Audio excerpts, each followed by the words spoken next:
Welcome to another UX Greece meetup of this season. I'm Ioannis Feneris, and with me are my fellow organizers, Dimitris Niavis and Dimitris Stathis. A brief introduction to UX Greece. We are a community of professionals in the UX and product fields, initially rooted in the Greek local communities and events. Every quarter, we invite speakers from around the world to discuss various topics in our fields. We aim to make these events feel like conversations rather than just presentations. So as always, we are counting on your questions to guide today's session. To become a member, simply follow our LinkedIn group, and you will be notified of all our upcoming events. I will share the link in the chat shortly. Before we introduce today's guest, a big thank you to our sponsors from Scratch Studio, Zansi Labs, UX Prodigy, and WeatherXM. They support our events and are also generously offering some fantastic books as gifts. To participate, simply follow these rules. Post a message on LinkedIn, say hello, introduce yourself, thank our guest, or even better, share a moment from this event with your network. And use the hashtags UX and UX Greece. You have until 5 hours from now to post. Tomorrow, we'll collect the posts, randomly select the winners, and contact them directly on LinkedIn. A friendly reminder, don't hesitate to ask your questions, use the chat, or raise your hand to ask Peter directly. Now, Dimitris, would you like to introduce our today's guest? Yes, sure thing. I will do a short introduction as Peter's experience and his work in UX field is really well known. I will start by saying that he's around for many years. He is was one of the creators, co-founders of Adaptive Path, which is a company that has helped us all understand things about UX and has offered valuable tools. He has written a book on Design.org, or Design for Design.org. We can read, yeah. And this is the book that we're going to give as a gift for today's event. He has a fantastic podcast with Jesse James Garrett, another one of the co-founders of Adaptive Path. We will post the link in the chat as well. He has experience being a consultant, trainer, and a ton of experience in design leadership in many organizations, big, small, Indian startups, etc. So we're really excited to have Peter with us. Welcome, Peter. Hi, thank you for having me. My pleasure. All right, so we have gathered a couple of questions from the community, and I'm not sure with which we should start, but let's start with team dynamics and a health check of your team as a design leader, right? This is something that really important these days, not just these days, but Peter, how do you make sure that every member of your team speaks to you freely, and how do you ensure that you get true feedback for your leadership, considering the bias of unbalanced relationship and hierarchy between team lead and team members? So, even though I'm not going to give a presentation, I do think I will be drawing from various presentations that I have. And just because I think it'll be helpful in the discussion. So I have a masterclass that I teach on design leadership and design leadership fundamentals. And in that masterclass, I talk about these relationship archetypes: being a coach, managing down and getting the most out of your team; being a diplomat, managing cross-functionally with people like in product management or engineering; and being a champion, managing up and out. And if I'm understanding the question right, it's very much about this coach archetype. How do I get the most out of my team, make sure that they're engaged, that there are healthy team dynamics? And when I teach the masterclass, there's this concept that I return to called the trust equation. It comes from I think it's a consultancy called Trusted Advisor. The equation isn't unique to me, but I've applied it for a design leadership lens.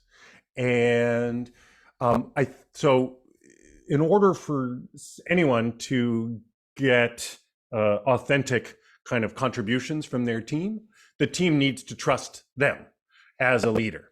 And so you have to work to build that trust. That's actually this first concept here around trust. I think too often there's an assumption that leaders have that their teams should trust them. And you cannot assume that. In fact, you should assume the opposite. You should assume that your team does not trust you because what have you done for them lately? And so the trust equation works like this. Trust is built through credibility, right? Being credible, knowing what you're talking about, demonstrating that you are a credible resource. Reliability, showing up as you following through in commitments as you say you would, and intimacy, being someone that people can trust, kind of human to human, personally. And trust is eroded when you demonstrate self-interest, when it feels like you're out for yourself and not for the team. And so in this dynamic, right, the way you build trust, you actually understand the work of the team, right? You know how design works, right? Some of us have probably been in organizations where the people leading design don't actually understand design, or we often have this challenge in design teams where design reports up, say, through a product leader who doesn't understand design. And so they lack credibility in that regard. And it's hard to trust that product leader because they don't really understand what it takes to do good design work. You build up trust from a reliability standpoint as a leader by following through on your commitments. So if, let's say you have a team of folks, and I think about this often in context of professional development, right? One of the things we as design leaders are trying to do is bring our teams up and help the people in our teams advance in their careers. And a way we do that is by providing access to training or project work that enables them to build new skills. And so that becomes a commitment that you have to your team. And so you need to now follow through on that. If you are not getting the members of your team access to those abilities to grow, you are not following through on your commitments to them. You are not being reliable, and that erodes trust. And then when it comes to this intimacy question, this might be the most important for a team. In fact, I could pull up a separate slide. There's a project, there was some research that came out of Google on what makes for the most successful teams, not design teams, just teams. What makes for the most successful teams? And the hypothesis that the Googlers had was that the most successful teams were the teams that had the most talented team members. And it turned out that talent wasn't even one of the top 5 factors in team success. And that far and away, the most important factor in team success was this second concept of psychological safety. Psychological safety is actually a concept that is developed by Amy Edmondson, a professor at the Harvard Business School. This is her book, The Fearless Organization. You can see the word psychological safety there. Psychological safety is this concept that people are free to speak up, speak out, contradict the leaders, and that there won't be any retribution. There won't be any punishment. There won't be any negative consequences, right? A psychologically safe team is one where everybody can fully express themselves, experiment, make mistakes, and not fear that they will be punished. An unsafe team is one where when a team member questions the leader's authority, the leader basically puts them in a box, dismisses them, and then maybe down the line, there's concern about how they rate them on performance reviews and all that kind of stuff, right? And so in those environments where the leader makes it clear that they just want to be agreed with, the team doesn't feel safe, and the team lacks trust in that leader. This other concept of vulnerability that's often associated with Brené Brown. I have one of her books here. I have all kinds of books, as you can see. Brene Brown has done a lot of work on vulnerability. And as a leader, what's important, and it aligns with psychological safety, is to show that you don't have all the answers, that you are figuring things out as you go as well, or that you're having bad days and that you're just a human like anyone else. And through demonstrating that vulnerability, you are showing you're showing your humanity, and that is a way that helps build that intimacy with your team and their trust in you. And so that's how you build trust. You erode it if it feels like you're there for your own gain, kind of, whether or not even at their expense, but you're just looking out for yourself. You're trying to get promoted. You're trying to get awards, whatever that is. You're looking for the shine to be on you and not the team, and that will erode trust. So that was kind of a long answer, but I think I got at the nature of the question. Really, really interesting stuff. We have a similar question, kind of similar. Well, it says, unfortunately, I've met too many seniors, air quotes, or leaders, again, without meaningful experience. So my single question would be focused on exploring why this person claims to be a senior leader. All right. So how do you define leadership, seniority, leaders, and how do you help your team, a team that you might be leading, right? Let's say that has people in it. I guess I'm sorry, but I'm not quite sure what the question is.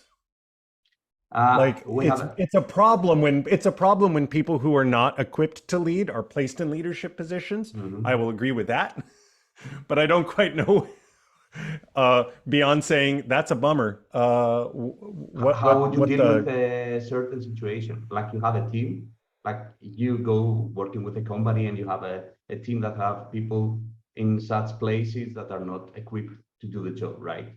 And now you need to handle the team, and then you need to have the trust, and you need to back your team members. How do you deal with such people? Are these the leaders outside of the design organization, like other executives and other senior leaders that you might having to be dealing with, or are these the leaders within the design organization? I am not sure, but the person that asked that question meant. So let's go with both. I don't know. Let's say that they're part of the team. Because if it's, if there will always be, outside of your design organization, right? There will always be senior leaders who don't understand what it is you're doing. And that's just part of the job. And learning how to navigate product leadership or business leadership that doesn't understand design is just reality. And that's actually where design leadership is so important, in order to communicate and evangelize what it takes to deliver good design and good user experience, and communicate up and out and manage those relationships. It might not necessarily be a bad thing that people outside of design are not equipped to really understand it, especially if those leaders are willing to learn. If you have a situation, though, where your own leadership in design is clueless or insufficient, that's a whole separate issue. Because those are the folks who've been given authority over building this UX or design capability. And if they don't know what they're doing, there's not a lot you can do until that person either figures it out or leaves. I don't have a lot of happy thoughts to say about internal to UX and design leadership when they're clueless, unless if they're willing to learn how to grow and get better at what it is they're doing. Maybe they were kind of just placed in that role because they got management experience and it was recognized they needed to build a practice. But that's at this stage in our kind of industry maturity, that should not be happening. There's enough capable design leaders out there to do that kind of work. And so if organizations are putting people in place that are not ready to lead, that speaks poorly about whatever that broader organization is. Okay, so let's say that you land a job and you're there as a consultant, right? What would you actively be doing to ensure that every area of the organization understands the value of investing in customer and user experience? And there's a note saying that evangelism is an acceptable answer here. Yeah, so I actually had, I'm going to write it up again, as I had it up here earlier, and it's something I think about.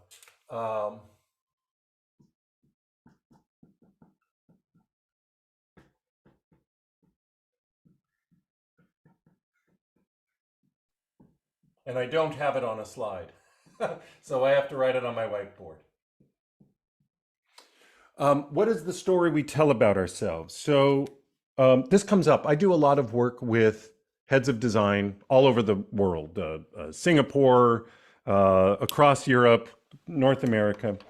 It's kind of like coaching, but I'm not a formal coach. And one of the common topics that I engage in with these heads of design is they want to, they feel compelled to prove impact, to show the value of design.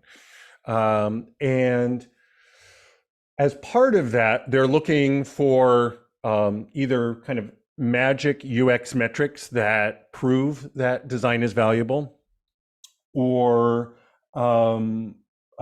they want to use user-centered design practices and research. You mentioned, Dimitris, you mentioned kind of customer centricity and evangelizing this kind of customer lens.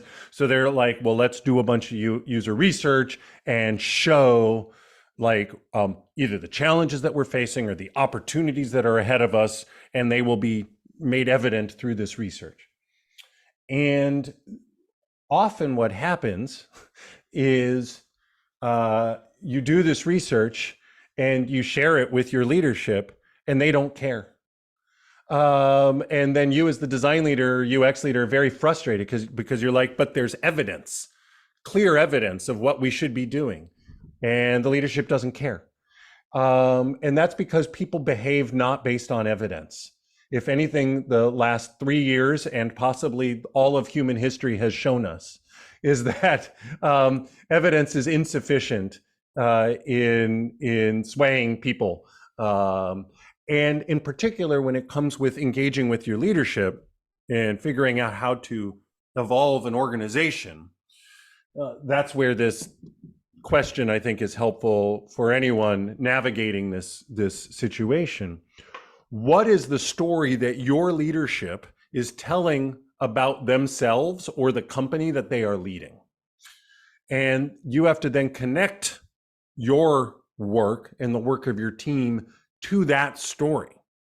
And it might not be the story that you think is most relevant or most impactful, but if you're in the C-suite, what you think kind of doesn't matter in that regard.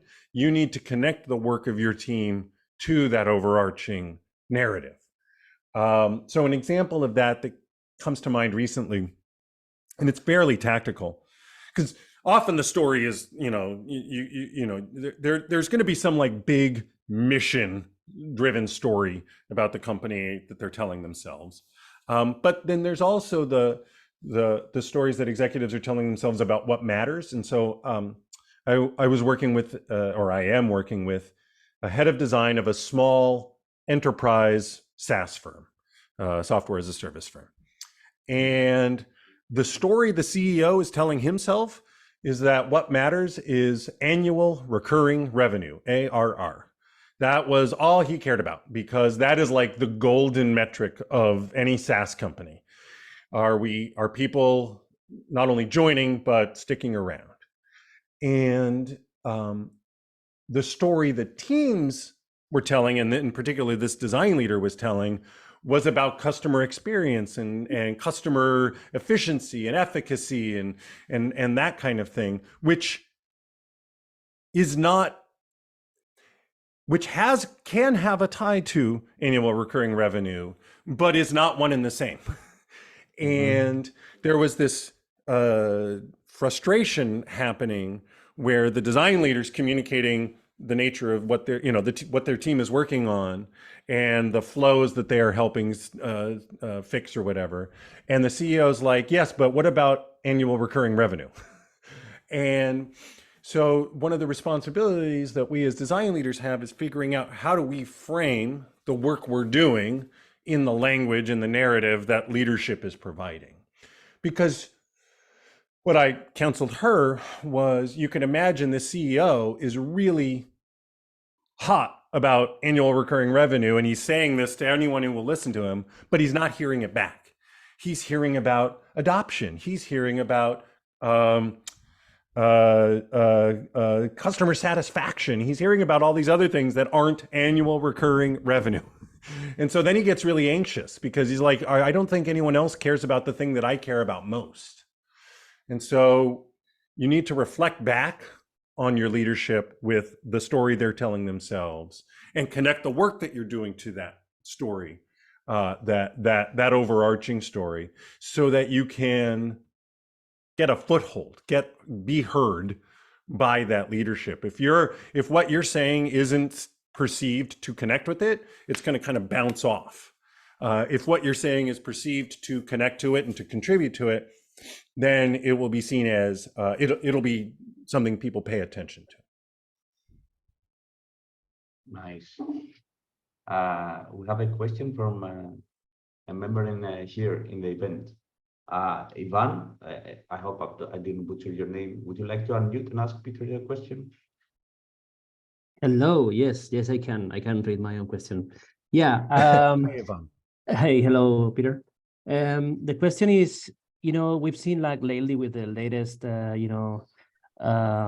things coming from Meta, and this trend of like flattening, the organizations in terms of like, okay, we're gonna kill the middle management level, or that's like, kind of like a thing I'm reading and hearing lately. And the question is, I mean, how flat is too flat in terms of like, how far can we go for a healthy, design management practice? Or the other way around, do design managers and leaders need per se to be higher in the hierarchy of this related to the design team? How can we deal with this, be all at the same level while being leaders and stuff? If you have any tip around that. Yeah, so it's an excellent question and a tough one. Because I mean, I'll show just so that we have a grounding. I've got an org chart. I've got org charts for days on various decks.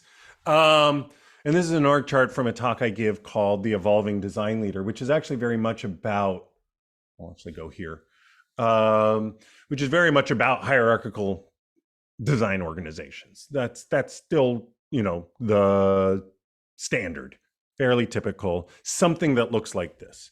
You have a VP of design. You might have a couple of design directors overseeing chunks of work. They might be leading managers who in turn are overseeing the teams doing delivery. You might have kind of heads of more specialist work, like a head of content design, head of UX research, head of design ops. These folks report to the VP. These folks are reporting to the design director. These folks are reporting to the design manager, that kind of thing. And it would be, looking at this org right here would be a little hard to flatten. If I were to flatten it, it would probably be because these directors only have 2 or 3 direct reports. That would be seen in some organizations as a sign that like, oh, we should give them more direct reports, right? Maybe we don't need this manager here and all these folks can report directly into this director, right? Because you wouldn't want to take away all the managers. That would be too much, but maybe you take away some. And that would be some effort to try to flatten the organization. You got to ask yourself though, so whenever anything about organization design is about, like any design, what are the outcomes that we're trying to drive toward? So what is the point of flattening? And so that's where I would actually start, is like, well, flattening is a solution. What is the problem that is perceived? And is flattening the only way to address that problem? I'm not saying you want super tall, not flat, whatever the opposite of flat is, organizations. Right, that's inefficient. You get a lot of layers of communication that causes its own problems. But what I see on the other end is if you overly flatten, you end up getting someone like this design director, let's say, you remove the management. Now they have these, not only do they have 10 direct reports, they're overseeing 2 product areas, and they're also working with these other folks who might be reporting into someone else, but are supporting their team. And so they have to do all this people management, plus they have to do all this design leadership in this space. And that's overwhelming. And that's often not appreciated, just all that goes into the work. And so, flattening is, you're hearing it coming out of companies like Meta right now. And that's that right there is just Mark Zuckerberg flailing around. He doesn't know what he's doing. I don't know what advice he's getting, but he's casting about for solutions. That's thrash. On the other end, you do have companies that are way overly hierarchical, right? I mean, I don't want to say that like the solution is more hierarchy. For me, the point is to find what is that just right. And that's a challenge, particularly at certain phases, right? Because this organization that I'm showing you here, let me, is at a nice, stable point. But let's say you didn't have that many people. Let's say you only had this many people. Well, then you probably wouldn't need a design director. Then you would have these managers reporting up. You probably wouldn't need a head of content for 3 people, right? Like there's these interim stages where it is lumpy and weird and hard, and there's not a clear answer, right? It's something that needs to be actually what you would probably do is you would have the design director, but not the VP anymore, right? And maybe it looks something more like this. With these folks reporting, and so there's stages to this. There's challenges that happen because let me show you kind of the point of this deck is trying to articulate how management roles change at different levels of the role changes as you grow in the hierarchy, as you advance. And what happens is, let's say you were that design director that I was just showing here, but you are also the head of design, like there is no one above you. Then you're doing both the job of a design director, which is doing a lot of relationship management with product and engineering, right? Making a space for great design. But if you don't have a boss and you're that person, you're also managing up and out. You're managing CEOs. You're now a business person. You're engaged with the C-suite, and so you're doing 2 jobs because they have to be done, right? In an organization like this, you have to kind of get. Hopefully, your managers are strong enough that they can do the managing down. So you, at minimum, are managing across and up. It's even in some ways it's harder. Let's say you have none of that. Let's say you're an even smaller team, right? You're just big enough to have a manager. So now that manager is managing delivery, managing relationships with peers, managing the CEO, right? This happens in smaller companies. Is that you? This is actually the woman I was talking about at this SaaS company.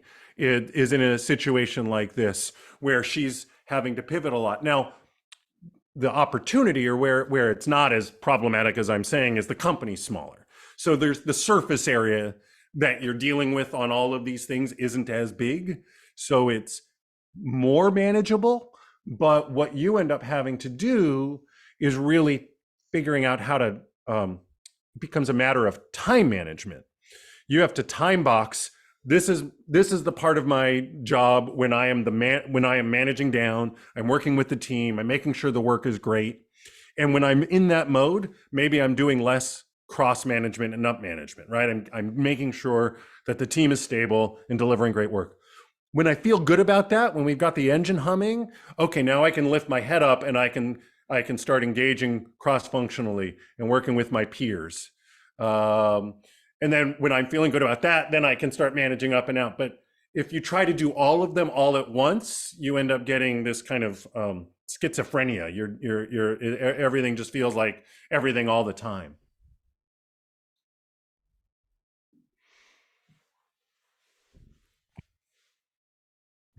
Okay, great. Oh, So, Ivan, you're still muted. Yeah.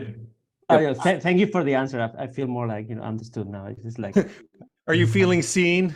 yeah, I am. Ivan, do you have Excellent. any follow-up question, any follow-up concerns, anything you want to share with us? Because, we saw your eyes. No, that's good enough. Thanks. Okay, Peter, a follow-up question. So is there any most common structure regarding hierarchy in design teams?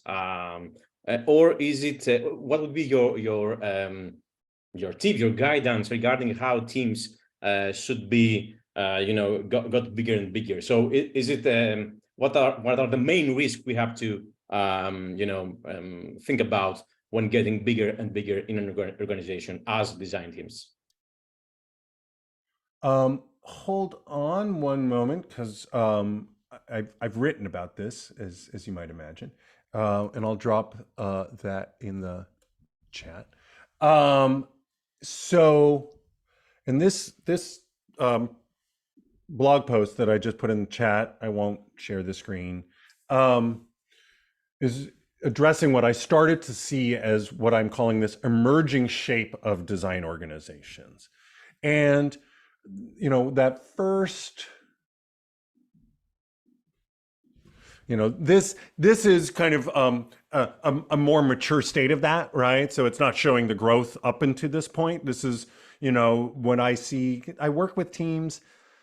I mean, I work with teams from anywhere from 6-7 designers all the way up to 400 designers, and the right shape actually changes at different levels. But when you have a team of between 20 and 40, this is closer to 40, it looks, I'm not going to say this is right, but this is what's emerging as a shape that is quasi-standard. And what's nice about it, there's things there's a reason that this keeps happening, right? You've got layers of leadership to handle these different relationships, right? The VP, who can be navigating executive relationships and really focused on that highest order. The design directors, who are responsible for these chunks of teams and the work that they're doing and making sure that the strategy is being realized by the teams they're overseeing. And they're working those peer relationships. And then the managers managing down, getting the most out of the team. And each team, right, is aligned with a specific business problem. So in this case, this is from some inspired by work I did for an HR software company. And so this is like the employee journey. You recruit and hire them. Then once you've hired them, you onboard them and you get them working, and then you make sure that they're getting paid, right? And so there was a little bit of a journey there, and you can divide your teams up by these business challenges. In fact, actually, let me share. I pulled up a different deck that, based on what you were saying, might be of interest. It'll be a brief case study. So with that HR team that I was supporting, so I was supporting the VP of UX. She had just joined. She'd inherited a very small team for what it needed to be. There were 14 designers, but there were all these products that this company was building.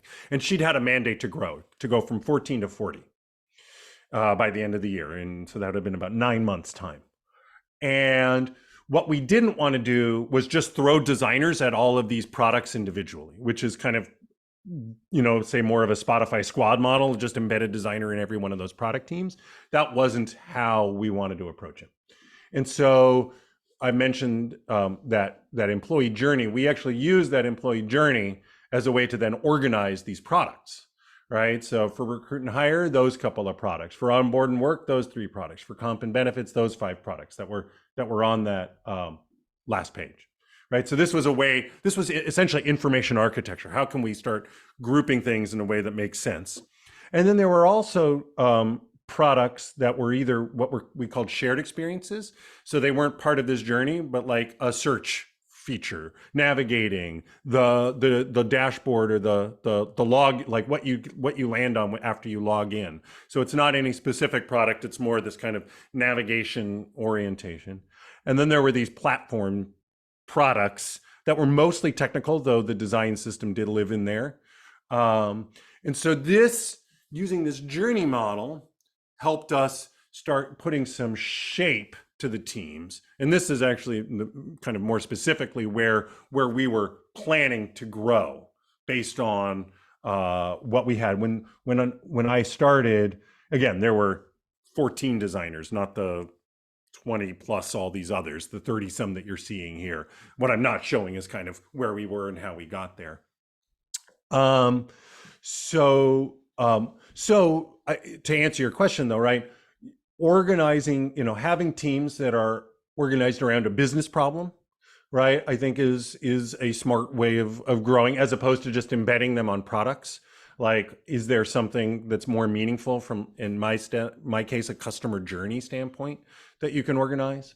Something you're seeing particularly in enterprise software companies is this division between application teams and platform teams, right? Applications being the products that deliver direct customer value, platform teams being work that's more internal, that you build a design system and then all of these teams can leverage that design system.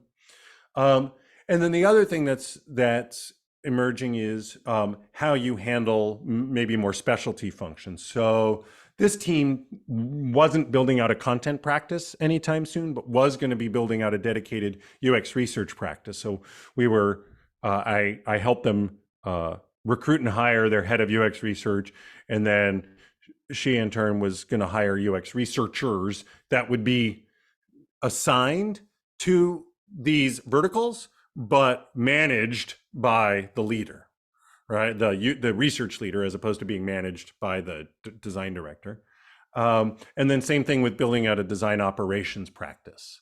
So there would be design program managers reporting to a head of design ops, but they would be essentially paired with the design directors in helping them run their teams.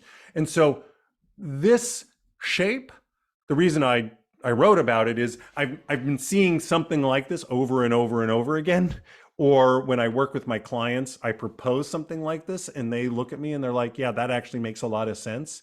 So there's something about it that's working, that's resonating with teams as they grow. Awesome. And a small question, a follow-up question. Where do you stand on being able, giving the opportunity to people to change teams, change leaders, or change, micro or mega teams? Yeah, so I must have that in here. Trying to think if I've got a good rendition of that here. One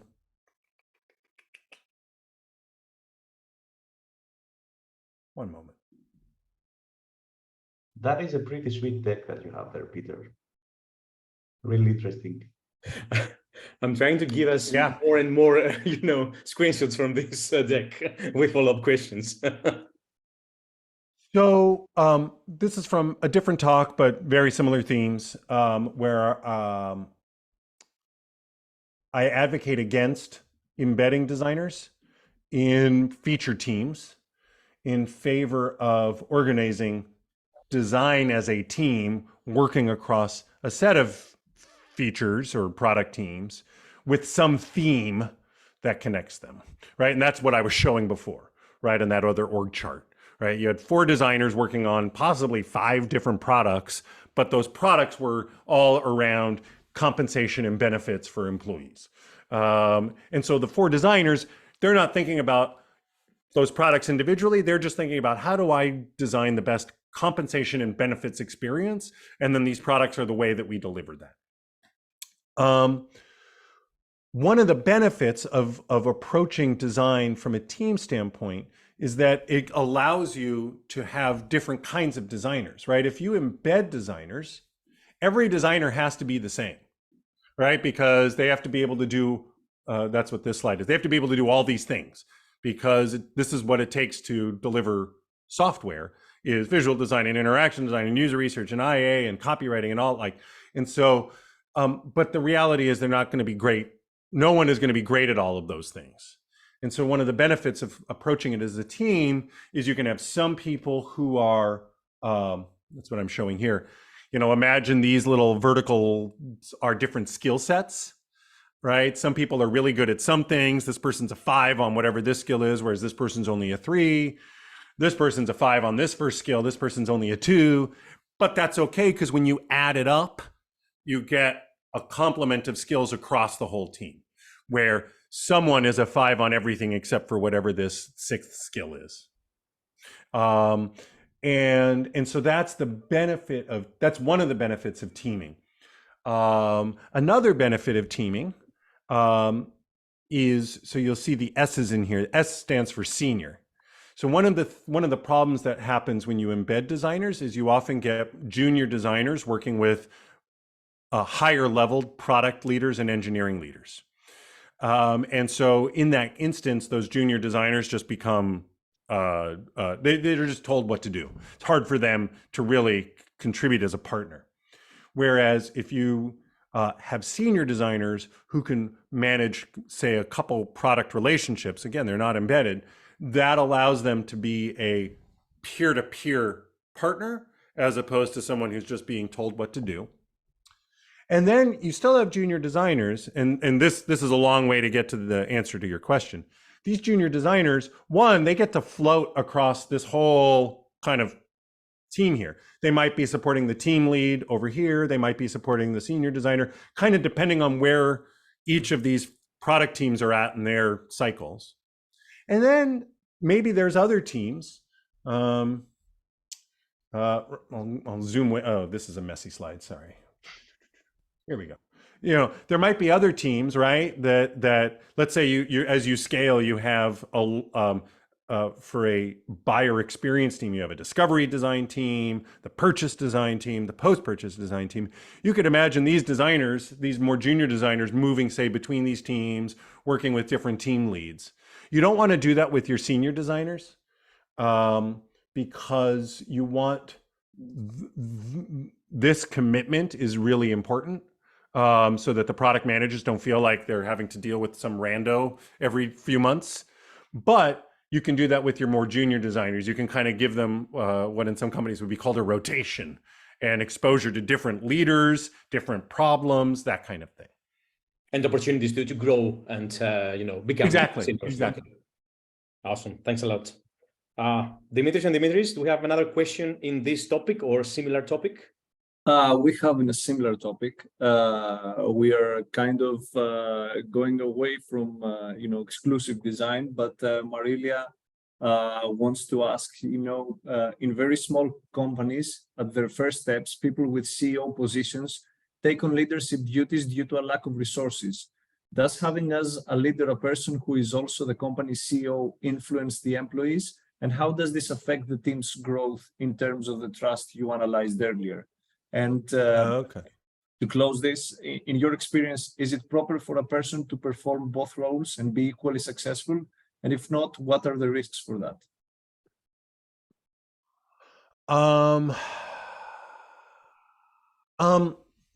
Interesting. So, the CEO, I guess if we were to use that model that I shared earlier, right, in something like this, it holds, if it's a truly small company, where the CEO is the leader of the team, then this applies for them. What's in the yellow might be a little bit different, right? But the CEO, and this is a problem. Let me just say this outright. Like most CEOs don't approach the world this way.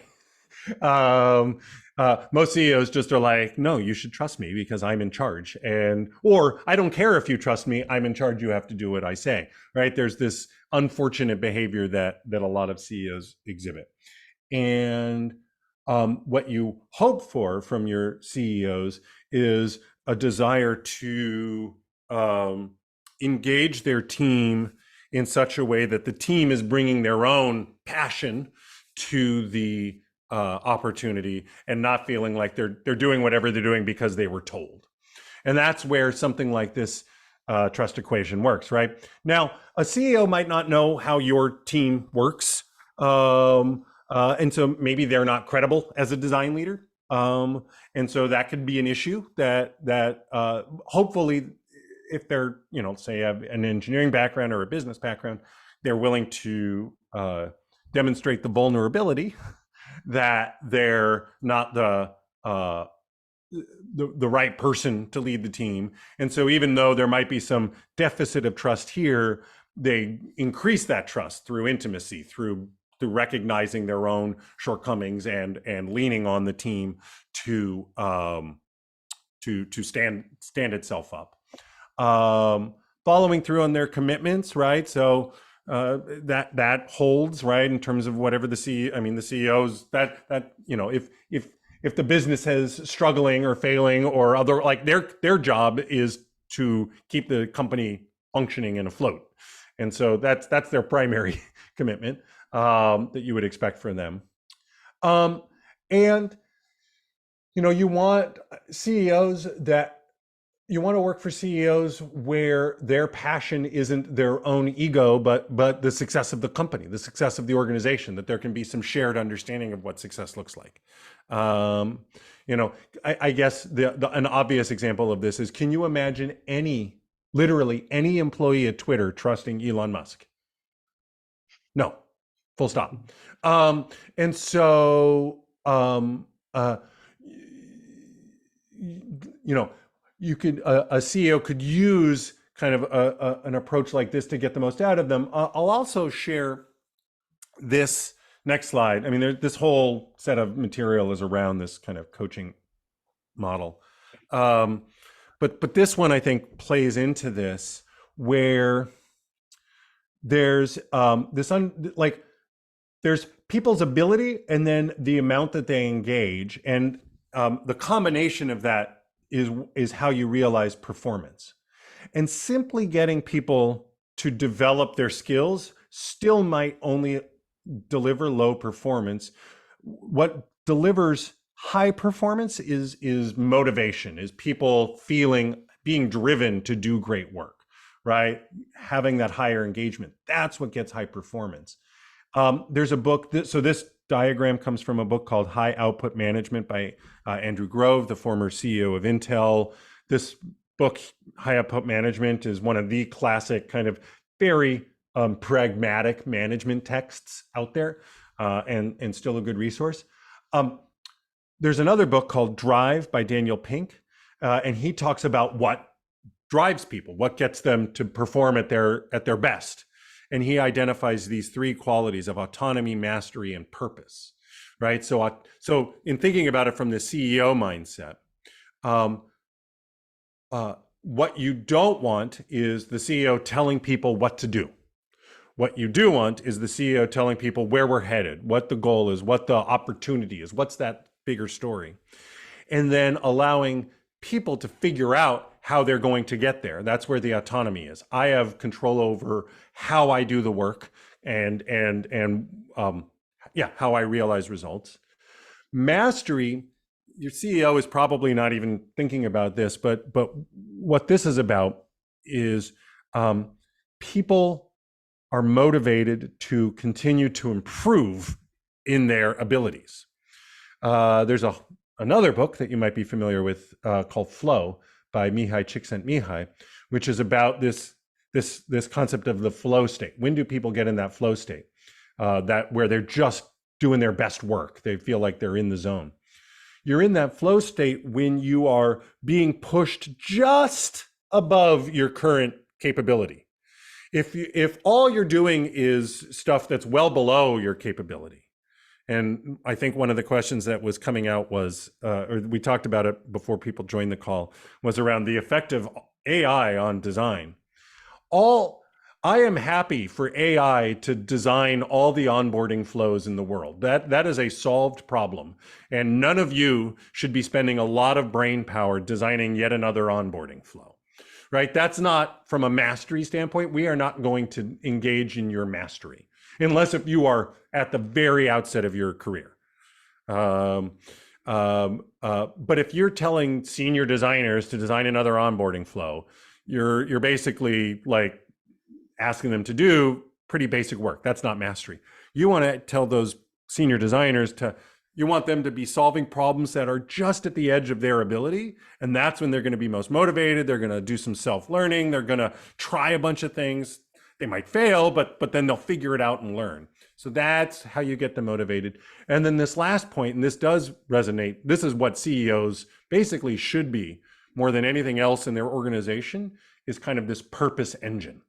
The job of the CEO is to get everybody fired up about the higher order meaning. I mean, this is why every kind of cliche around Silicon Valley is we're going to change the world through walking your dog or whatever, but they're always trying to connect it with some higher order meaning and some higher order purpose. Now, hopefully it feels authentic and real and something that you can connect with in your work, whatever that CEO is proposing. But again, this actually makes as much, if not more sense for design leaders. That's what I talk about it generally as it does for CEOs. So you as a design leader need to make sure that the team that you're managing feels connected to that higher order purpose. Wow, you ask one simple question and I can expound for 10 minutes. That's the purpose of this of those meetings. I have a question in this field, and we can put a full stop, not full stop. Change field. I'm happy to keep going. Yeah. So a question regarding CEOs and trust and intimacy. I have a question that says that is there anything like too much intimacy? So we have this trust question that intimacy is a factor of trust, but do you have any level that above this level we have too much intimacy, and so we don't have any respect, because respect is also a factor for trust? So is there anything like too much intimacy? The short answer is yes.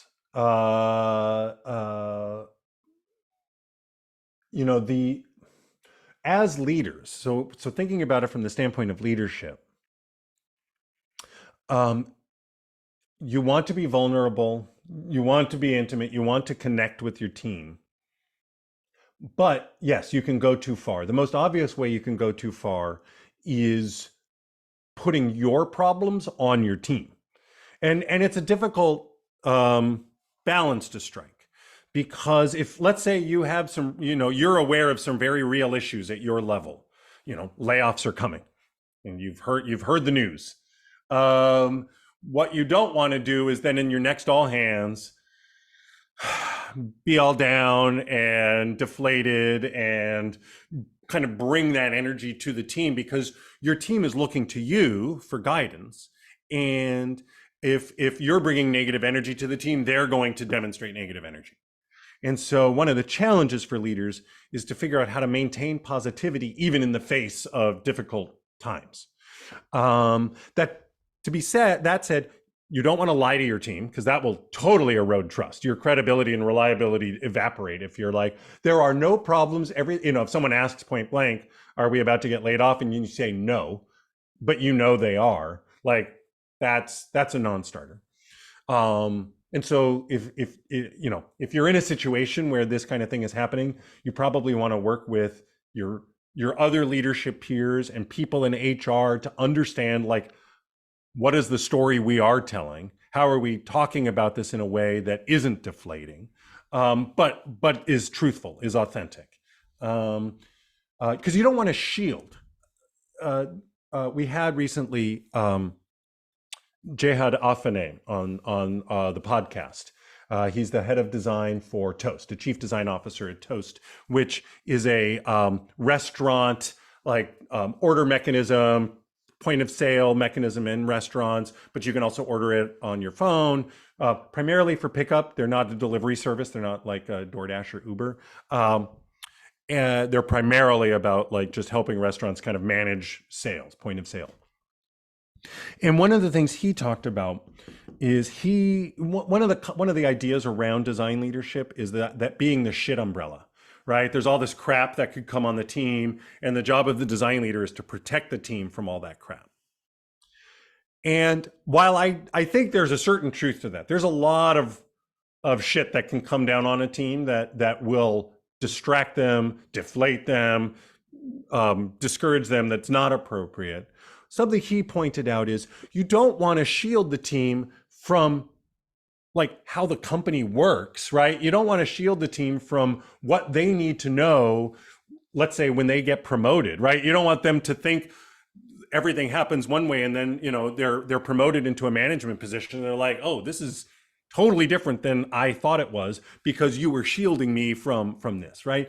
If you do too much shielding, that ends up suggesting like that you don't feel the team is mature enough to handle it. And that's a problem. You know, you do want to bring the team into certain conversations and even leverage their ability to problem solve. So getting back to the kind of the intimacy thing, right?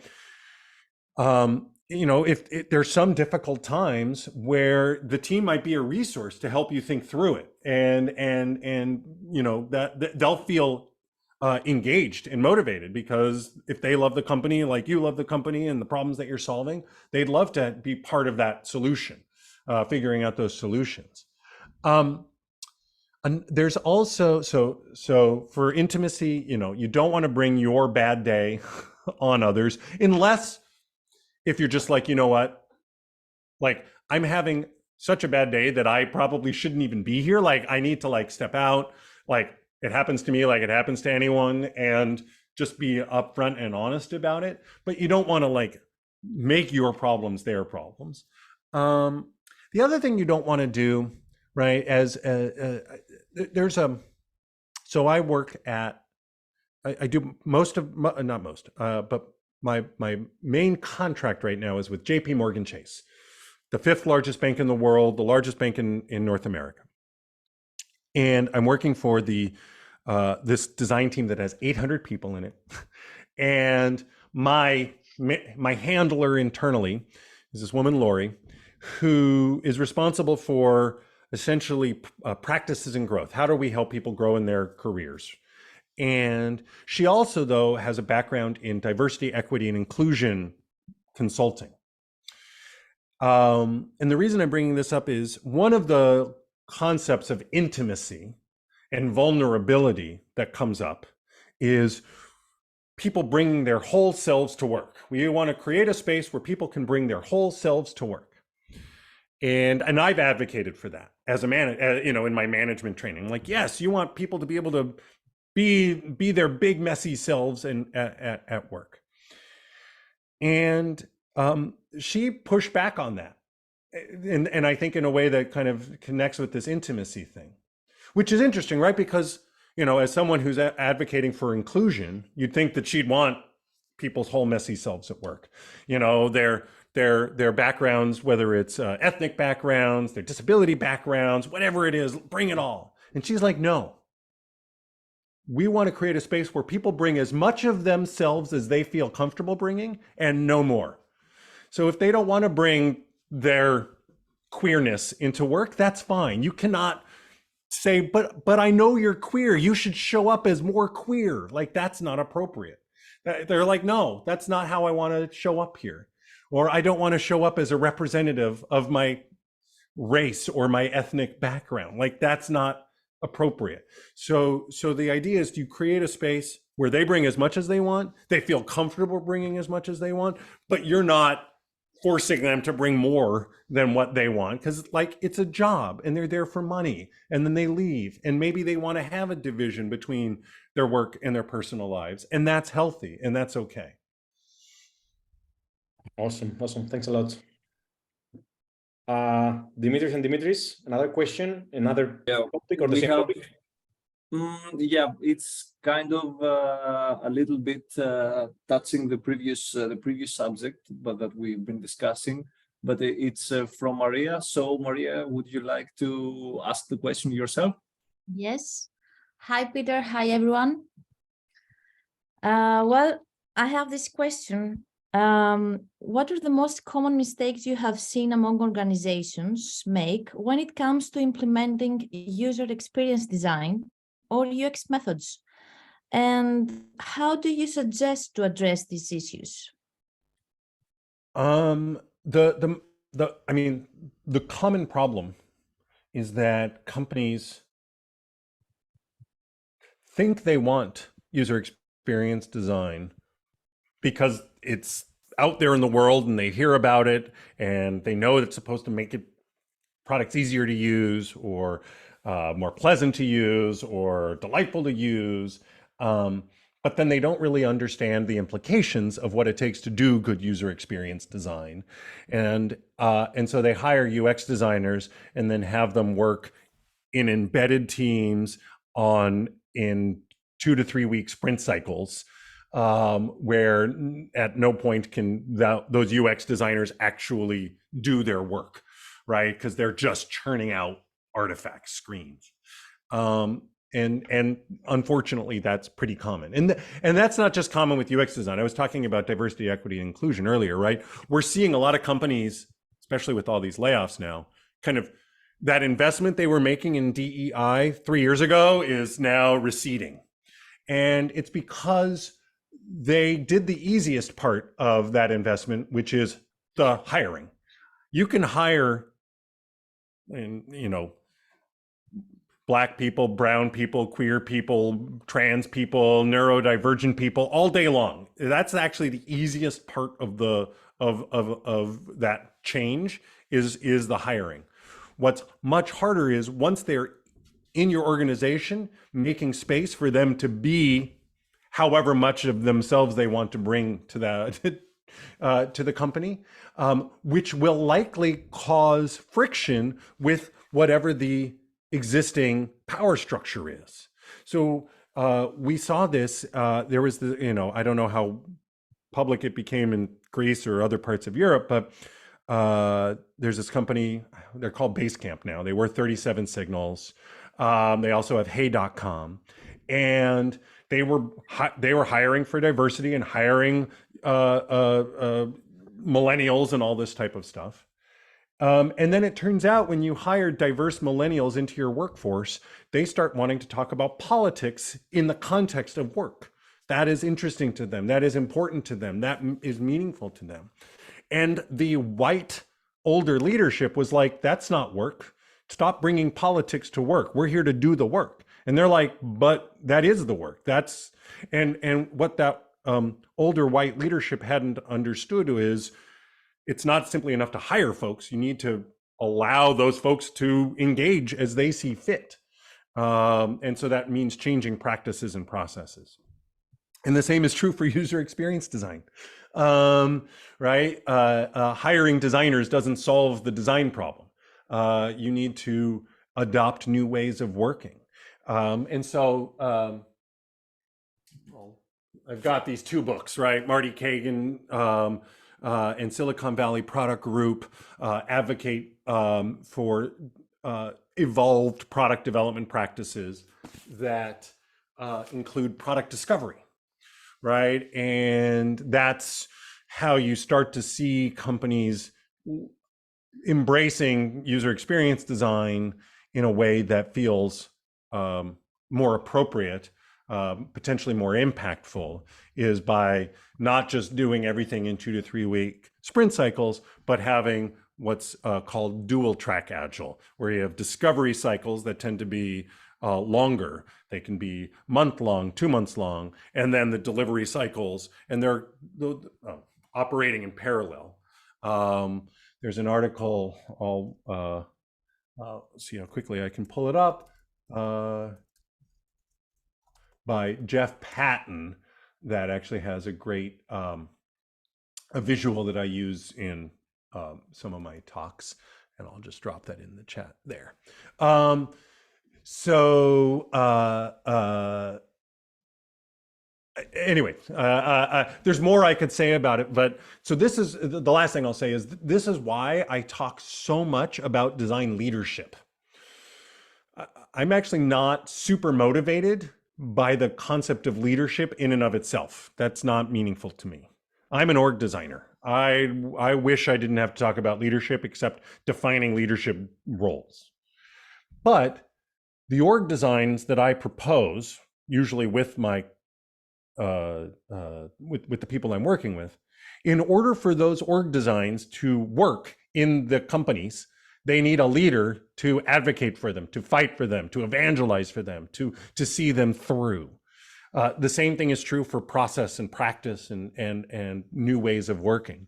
So that's why I end up talking so much about leadership, because leadership wielded appropriately is the mechanism by which we make this change. Okay, thank you, Peter. I like your example. Thank you. Thank you, Maria. Teres, would you like to unmute and ask the question? Yes, of course. Hi, Peter. Thank you so much for the conversation so far, and thank you also for the interesting comments around situation in Meta at the moment. Quick question about something that you mentioned earlier. When it comes to the decision-making power, let's say the product decision-making power of a team that is surprisingly misplaced or placed in the hands of engineers instead of PMs and business and POs. Misplaced is possibly a biased term, but I mean, typically it's a top-down, products are top-down kind of situation when it comes to decisions. Is there an effective way to help the team move from output to outcome? So looking to the next release and moving into the next improving a KPI, a particular measure of sorts. Yeah. That's tough.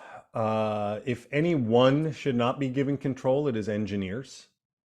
Because engineers are really good at solving known problems. And so if you know exactly what it is to build, then yes, and put engineers in charge. But if what's interesting is innovation and uncovering new value and new opportunities, engineering isn't the means to get there. That's what discovery is about. That's what shifting to outcomes from output is about. And if you have engineers who aren't recognizing this, but who have power, you might be stuck. I've been thinking a lot about power recently because I keep wondering. So I was pointing to the Marty Kagan books. I pointed to that article from Jeff Patton is 6 years old now.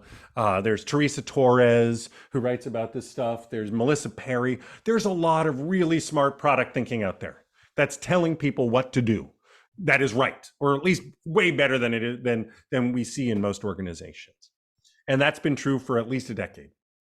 And so it begs the question, why are companies still behaving badly in this regard? Why are engineers still being put in leadership positions and making output-oriented decisions as opposed to outcome-oriented positions? Why are business people turning product teams into project teams by the business people just are giving product teams requirements, and then those teams just have to execute on the requirements, even though, so there's no room for discovery. Or if they did discovery and they found something that they wanted to push back on the business team's like, shut up, do what I told you. I gave you the requirements. And the issue that I see is that it's about power. I think you actually use the word power, decision-making power. Who has it? How did they get it? What are they doing with it? To what ends? Right? And I actually need to do some more research on the subject of power. There's some stuff that's been written about it that I've been pointed to, but I haven't read. And so anything I'm saying is just based on my own observations, as opposed to some of the other stuff I shared that actually has some depth of other people's thinking behind it. But what I can tell you, I do have a Bachelor of Arts in Anthropology, so I know a little bit about humans and behavior. People don't give up power. like how often do you see people freely giving up power? Power often defines that person and their sense of themselves. And so the challenge you have where decision-making power is in the hands of engineers, right?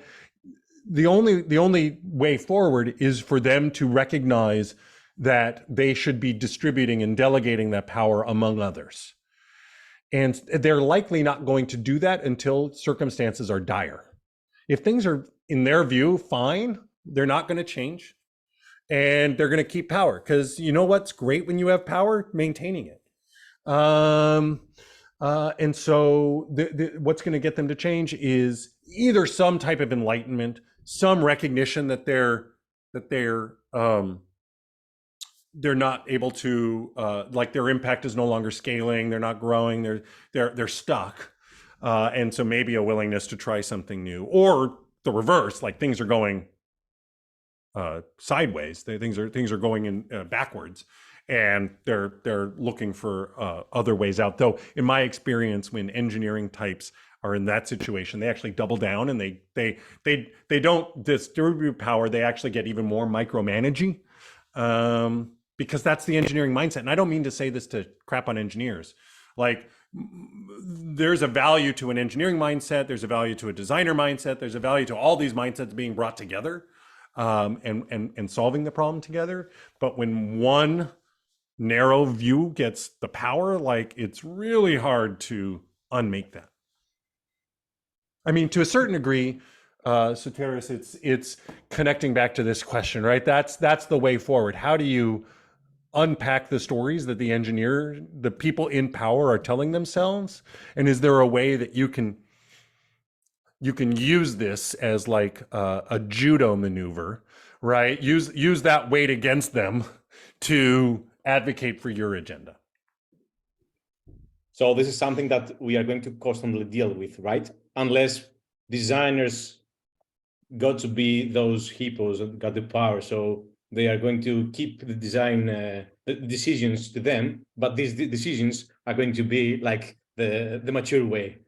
So that's the right. That's the goal. Yeah. Okay. I mean, one of the things, and I haven't been as explicit about this, but thinking about design leadership. Design leadership is about politics, which design leaders often hate because they think politics is manipulative or fake, and it's not. Politics is advancing your agenda, and all of you, any designer and design leader has an agenda. They have some desired change they want to see in the world, some direction that they believe will make things better. That's why we get into design, because we like to make improvements on things. And the way you make those improvements is not simply through the work. I wish it was, but it's not. The way you make improvements is playing politics, is connecting with power and navigating power to advance your agenda within whatever context you're operating. And that's the reality of it. Great. I think we have time for another question and answer. Dimitris, do you want to? One. I don't know. Maybe, Peter, you have close to 30 years of experience, if I'm not mistaken. So I'm fucking old. With all experience, wide, I would say, with all this experience and wisdom, right? What advice would you give to a younger Peter today, and why? What would that change? I thought a little bit about this, and so I have an initial answer, and it's I can. So I was just talking about politics, actually, before we joined the call, before we started the call, and there was just a few of us. There was we were talking about how on a podcast I referred to myself as unemployable. And that actually connects with politics. I'm actually not great at playing politics. I see their value, but it is not something I do well. And particularly earlier in my career, kind of to answer your question, I'm someone who gets very focused on the nature of the problem to be solved, the content of the work, hacking at it. I also don't invest a lot of my ego, though, in the problem or my approach to the problem. And so because of that, particularly when I'm working with others, I come across, well, the short of it is I can come across as an asshole because I'm very direct in my communication, as you have seen. And I can say things like I was about engineering, right? Engineers might have heard that and think that I hate engineering. I don't hate engineering, right? But I'm being very direct in my communication in this one context, and I'm not thinking about all the political ramifications and sensitivities that might arise as I say those things. And so I come across as an asshole. And when I was younger, I kind of didn't care because I'm like, well, I'm just here to have a really good conversation. And if you can't handle that conversational sparring, that's your problem, not my problem. But it is my problem because I'm now getting in the way of my own success if I am not taking into account how other people are receiving the communication. And it's a dance. There's a dance to strike. There's contexts in which certain kinds of communication are appropriate and are not. And I'm really bad at that context management. I tend to be the same in every environment that I'm in. And so if I were to advise younger Peter, one of those areas would be much more mindful of your communication and your communication strategy and how you come across, not to lie, not to prevaricate or, somehow not to simply tell people what they want to hear. Like that's not, I think, the solution, but to manage my communication practices in such a way that I am heard. Because the issue is when I come across the way I often do, it's not heard. It bounces off folks because they're so taken aback by the directness or the passion or whatever that I'm bringing to it, that it can be seen as aggressive, and that ends up harming my ability to then collaborate with those folks who I need to work with in order to succeed. And so that's the first one that comes to mind because I thought about this a bit. I'm sure there are. What would other things that I would tell a younger Peter? I'd probably tell a younger Peter. So when I was about 30 years ago, I discovered human-computer interaction. I had the fortune of working in a context where I learned that you could actually get paid to design software, and that was eye-opening. What I hadn't learned, and what was not as well understood at the time, is that there was also a path forward, a career in something called product management. And I think if I had understood 30 years ago that product management was a thing instead of UX or human-computer interaction, I might have gone the product management route, because I actually think that plays better to my integrative strengths. But I didn't know that was a thing, and UX was as close as I could get to taking advantage of my ability to integrate. But UX, as many of us know, doesn't tend to get ceded the authority that product does. Now, we're starting to see, I actually just published an episode of Finding Our Way with Shay Douglas, who was the vice president of design at Booking.com and is now the vice president of product at Booking.com. So we're starting to see, in the last 5 years, say, people with a UX and design background migrating to product. But when I was ready for that 15, 20 years ago, it didn't even occur to me that was a path. And so that might be the other thing I at least I would advise myself to be aware of and to consider that direction as opposed to a strict UX direction. Interesting. A lot of follow-up questions here regarding product and UX. Yeah, we have people that are doing this currently. Yeah, that's a common path from UX to product.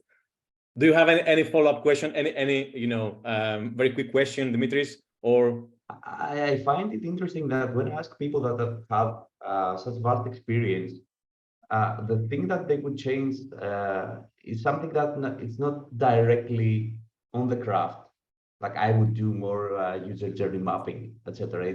It's something more, let's say, soft that they would change. This is something that you tend to learn later on your career, and I find this really, really interesting. We the world does a terrible job of helping young folks who are entering into a professional context understand the value of interpersonal skills, of professionalism, of communication skills, of relationship building, right? That's just not, we don't make that explicit the way we do more technical skills. So in design, it would be design skills and visual design skills, or in research, it might be methodologies and interview practices and how to craft a survey.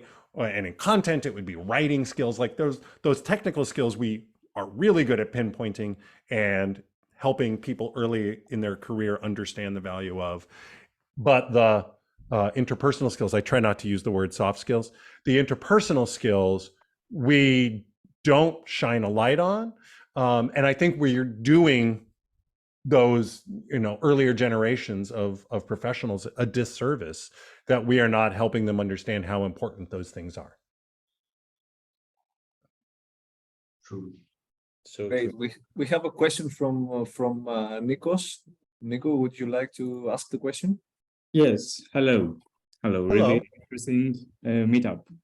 So my question is that you mentioned that if you had the chance, if you knew some years earlier, you would have followed another path, that of product management.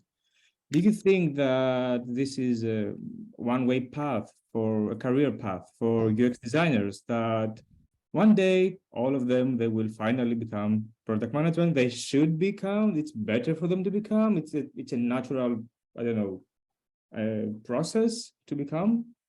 Thank you. No is the short answer.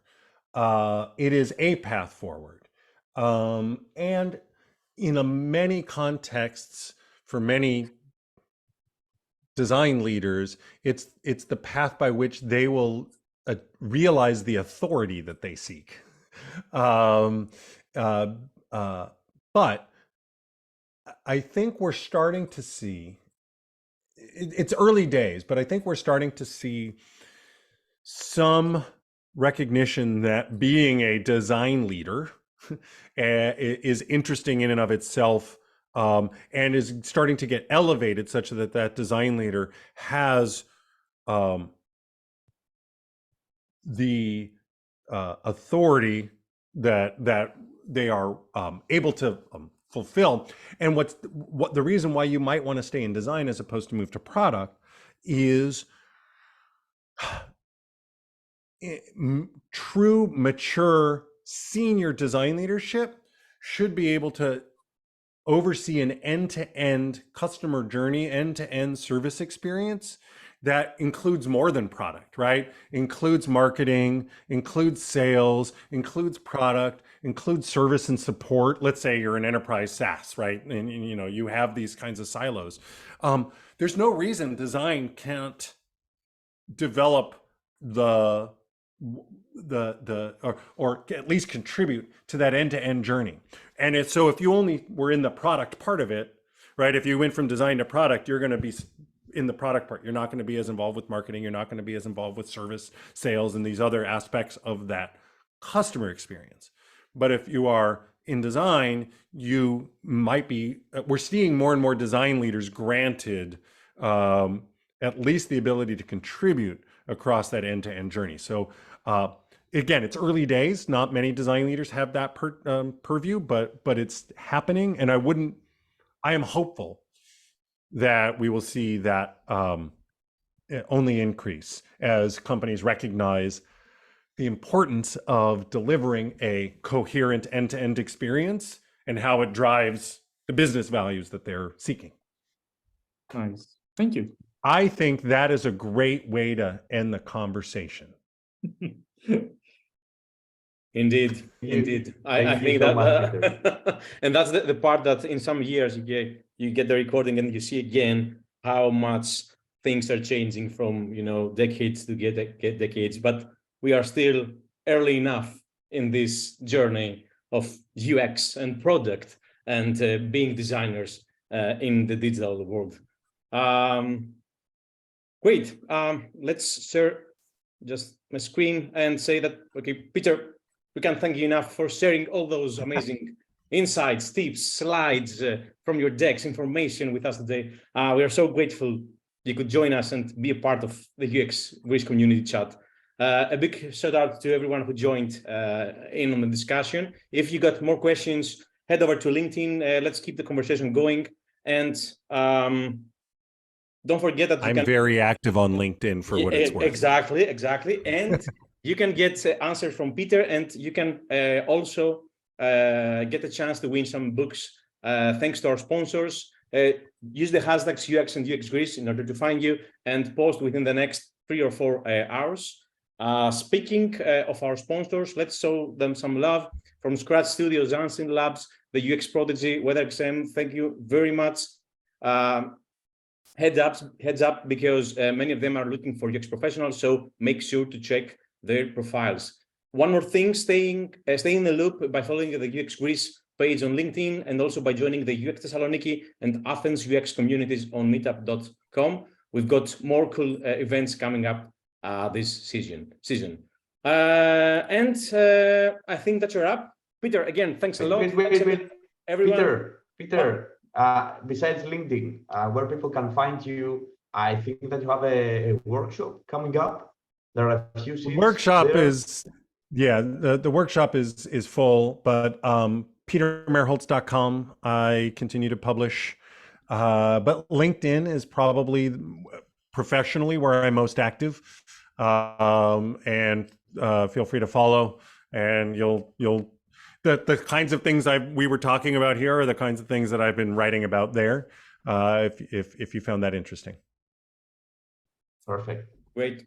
Thank you so much. Thanks a million, everyone. My pleasure. This was great. Thank you all for your engagement. Excellent questions. I had a great time. I look forward to pointing folks to the recording when this is published. And until then, I'll see you all when I'm in Greece. I don't know when that will be, but when I'm in Greece, I will see all of you. I promise. We hope Take soon care. enough. Next year we can plan. Bye-bye. Thank you Thanks so for your much. time. Bye.